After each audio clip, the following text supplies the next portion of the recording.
Hello guys, তো আবারও চলে আসলাম বহুত দিন বাদে।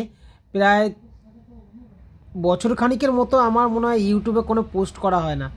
এক বছর পুরো ইউটিউবে কোনো পোস্ট করতাম না, কোনো রিলস পোস্ট করতাম না, কোনো কিছুই আমি পোস্ট করতাম না। আগে কিন্তু আমি সব কিছু পোস্ট করতাম আর সবাই আমার ভিডিওগুলো দেখতো।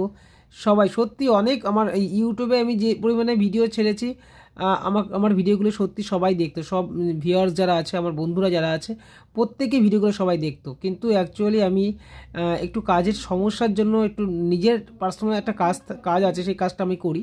যার জন্য আমি কিন্তু অ্যাক্টিভিটি রাখতে পারিনি ইউটিউবে। আমি অনেক দিন কাজ করার পর তারপরে মধ্যখানে ছেড়ে দিয়েছিলাম। তো সত্যি আমি খুব আমার খারাপ লাগছে যে আমার ইউটিউবটা এখন আর করা হচ্ছে না।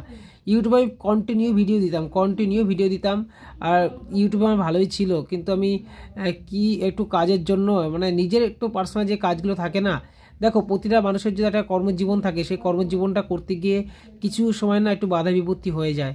তো সেই কারণে আমি কিছু করতে পারিনি, আমার খুব খারাপ লাগছে।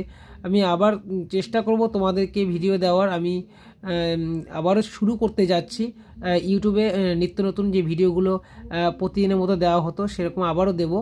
তো সবাই একটু পাশে থেকো, যেভাবে পাশে ছিল এইভাবেই পাশে থেকো। হয়তো অনেকে ভুলেই গেছো, বুঝতে পেরেছি অনেকে ভুলে গেছো, অনেকে মনে রাখতে পারোনি। আমি আমার আমার চ্যানেলে আমার চ্যানেলের নামটা তোমরা জানো, দেবাশিস ব্লগ 8170, দেবাশিস ব্লগ 8170 8170। তো সবাইকে বলবো, সবাই যারা যারা ছিলে এইরকমভাবে পাশে থেকো। কারণ অনেক দিন আমি কিন্তু ইউটিউবে ভিডিও দিই না, সেইভাবে আমার অ্যাক্টিভিটি নেই। ঠিক আছে, ফেসবুকে আমি ভিডিও করতাম, ফেসবুকেই ভিডিও করতাম, মানে ইউটিউবে প্রথম আমার। তারপরে ফেসবুকে একটু কয়েকটা কন্টিনিউ ভিডিও করতাম। তারপরে এই ফেসবুকে করতে গিয়ে আমার ইউটিউবে কোনো ভিডিও দেওয়াই হতো না। তারপরে আবার সে কাজের জন্য আমার করা হতো না। আমার টোটালি অনেক দিন আমার বন্ধ ছিল, বললাম তো এক বছর খানিক পুরো আমার ইউটিউবে কোনো পোস্ট করা হতো না।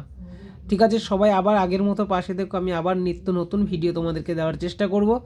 ঠিক আছে, সবাই খুব ভালো থেকো।